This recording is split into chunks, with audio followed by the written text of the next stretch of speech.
साथियों नमस्कार। मैं सत्येंद्र कुमार यादव आज आप सभी के बीच उपस्थित हूं और कुछ मैटर्स हैं जिस मैटर्स पे ऑडियो डालना अपनी मजबूरी हो गई थी। और देखिए, उत्तर प्रदेश शिक्षक पात्रता परीक्षा जो 2021 विवादित मामला चल रहा है, जो माननीय इलाहाबाद हाई कोर्ट में जा रहा है, तो इस पे कुछ महत्वपूर्ण पहलू हैं जिसे आप सभी हम सभी को समझने की ज़रूरत है, वरना हम सभी पछताएंगे। देखिए, मैं आप लोगों को सबसे पहले एक इन्फॉर्मेशन देता हूं कि जो उत्तर प्रदेश शिक्षक पात्रता परीक्षा 2021 विवादित मामले को अगर सबसे पहले किसी ने रिट दायर किया इलाहाबाद हाई कोर्ट में, तो वो मैंने किया है सत्येंद्र कुमार यादव के नाम। ठीक है। अब क्या हुआ कि इसमें बहुत सारे लोग, देखिए सभी, मैं जितने भी प्रशिक्षु हैं, मैं सभी प्रशिक्षुओं के लिए ये ऑडियो जारी कर रहा हूँ। ठीक है। और मैं चाहता हूँ कि आप लोग इस ऑडियो को ज़्यादा से ज़्यादा हर जगह शेयर करिए और समझिएगा, क्योंकि बहुत ज़रूरी है। इसमें समझने की बात यह है कि जो सबसे पहले इलाहाबाद हाई कोर्ट में मैंने याचिका दायर करी, ठीक है, उसके बाद हर बार जब कोई केस का मामला आता है तो बहुत सारे नेता उभर के आ जाते हैं, ठीक है, कि हम केस लड़ेंगे, हम केस लड़ेंगे।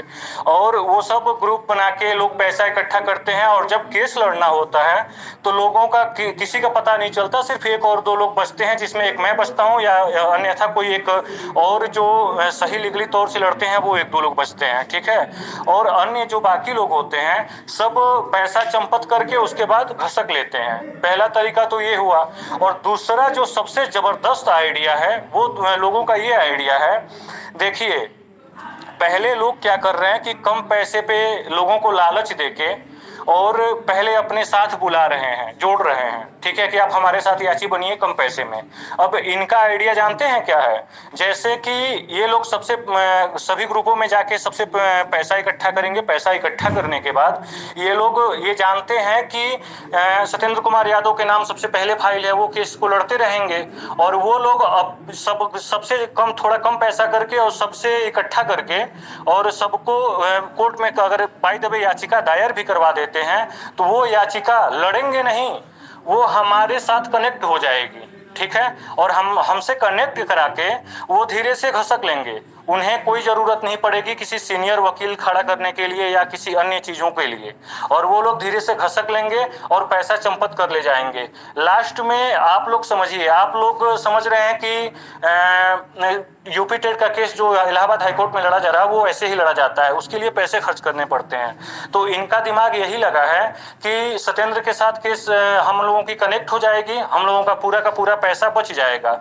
और जो लोग ये सबसे ज़्यादा याची बना रहे हैं, कम पैसे पे लुभावना देके और लोगों को जोड़ रहे हैं, जोड़ के याची बना ले रहे हैं, ये सब क्या करेंगे कि पूरा पैसा कलेक्ट करके और घसक जाएंगे, क्योंकि उनकी फाइल तो हमसे कनेक्ट हो गई। और उसके बाद ये सब घसक के और निकल लेंगे। तो आप लोग इस बात को समझिए, जितने भी प्रशिक्षु हैं, क्योंकि जो लीगल तरीके से आपके साथ खड़ा है, आपके लिए लड़ रहा है, आप लोगों को उसे सपोर्ट करना होगा। अगर आज आप लोग मेरे साथ नहीं जुड़ते हैं, किसी अन्य के साथ आप जाके किसी और टीम के साथ, नए नए लोग आए हुए हैं उनके साथ आप लोग जुड़ जाते हैं, तो उनका यही आइडिया है। वो क्या करेंगे कि हमारे में फाइल में अपनी फाइल को कनेक्ट करवा के और धीरे से घसक लेंगे, क्योंकि उनको कनेक्ट होने के बाद जो भी केस को लड़ना होगा, वकील हायर करना होगा, वो सारा काम मैं करूंगा और ये लोग अपना पैसा इकट्ठा करेंगे, धीरे से घसक के चल देंगे। तो साथियों, इसमें नुकसान किसका है? सिर्फ मेरा नहीं है, इसमें नुकसान पूरे उत्तर प्रदेश में जितने भी यूपी टेट के फेल अभ्यर्थी हैं सबका नुकसान होगा और केस हम लोग दब जाएंगे। तो जरूरी है कि जितने भी प्रशिक्षु हैं इस बात को समझें, और जितने ये नए नए लोग आए हैं कि हम केस लड़ रहे हैं, हम केस लड़ रहे हैं, इनका सिर्फ एक ही आइडिया है कि जो आगे फाइल है उस फाइल में अपनी कनेक्ट कराओ, पैसा इकट्ठा करो और धीरे से घसक लो। तो इनके साथ जुड़ने से पहले आप लोग खुद ही फैसला करिए कि जो लड़ाई ईमानदारी से आपके लिए अगला बंदा लड़ रहा है उसका साथ देंगे, या ऐसे ही जो नए नए लोग आ रहे हैं और आप लोगों को गुमराह करके याची बना रहे हैं और धीरे से घसक जाएंगे, तो उसमें हम सब का नुकसान होगा। और यही बात हमको और आपको, हम सभी को समझना होगा। अगर आज हम लोग नहीं समझते हैं तो समझ लीजिएगा कि केस फाइल होने के बाद हम सबको पछताना पड़ेगा, क्योंकि जब हम एक याची फीस जो होती है वो हमने रखा है, ठीक है, कुछ लोग आते हैं कहते हैं कि हम 200-400 में कर लेंगे, कोई कहता है कि हम 700-800 1000-1200 में कर लेंगे, जबकि जो 200-400 में केस लड़ेगा, ये बताइए कोई इलाहाबाद हाईकोर्ट में इतने कम पैसे में केस लड़ पाएगा? कभी नहीं लड़ पाएगा। इनका तरीका सिर्फ ये है कि कम रेट करके, कम पैसे याची फीस करके और लोगों को लुभावना, मतलब लुभा रहे हैं, लुभा के अपने पास पैसा इकट्ठा करेंगे। उसके बाद जो आगे फाइल है उस फाइल में अपनी फाइल कनेक्ट करा के धीरे से पैसा लेके चंपत हो जाएंगे। तब आप लोग बाद में पछताएंगे और ज्यादातर कैंडिडेट्स को तो ये बात समझ में भी नहीं आएगी कि आखिर हो क्या रहा है। तो इसलिए आज मजबूरन मुझे ये ऑडियो जारी करना पड़ा और आप सभी उत्तर प्रदेश के प्रशिक्षुओं से मैं हाथ जोड़ के ये निवेदन और विनती करता हूं कि आप लोग धैर्य रखें, समझदारी से काम लें। आप लोग पढ़े लिखे हैं और भावी शिक्षक हैं, ठीक है? तो आप लोग ऐसी गलतियां ना करें कि जो कभी केस लड़ा ही नहीं, कभी कुछ किया ही नहीं, वो फटाक से आता है, उल्टी सीधी हरकतें करते हैं, ग्रुप बनाते हैं और आप लोगों से पैसा लेके निकल लेते हैं। तो इन सब चीजों से बचने के लिए आप लोग संभल कर रहिए और कहीं ना कहीं पूरे प्रदेश पे जितने भी छात्र हैं सब पे ये प्रभाव पड़ेगा कि नुकसान क्या है, फायदा क्या है, ये समझने वाली बात है। और जो होशियार होते हैं जिनको, वो सब यही करते हैं। मैं आगे पे खड़ा हूं, अगर आज आप लोग मुझे सपोर्ट नहीं करेंगे तो आप लोग देख लीजिएगा, मैं तो कमजोर होऊंगा ही, वो लोग मेरे फाइल में कनेक्ट करा के और पूरा पैसा लेके चंपत करके भाग जाएंगे, ठीक? और मेरे पास ना याची रहेंगे ना धनराशि रहेगा कि मैं लड़ पाऊं।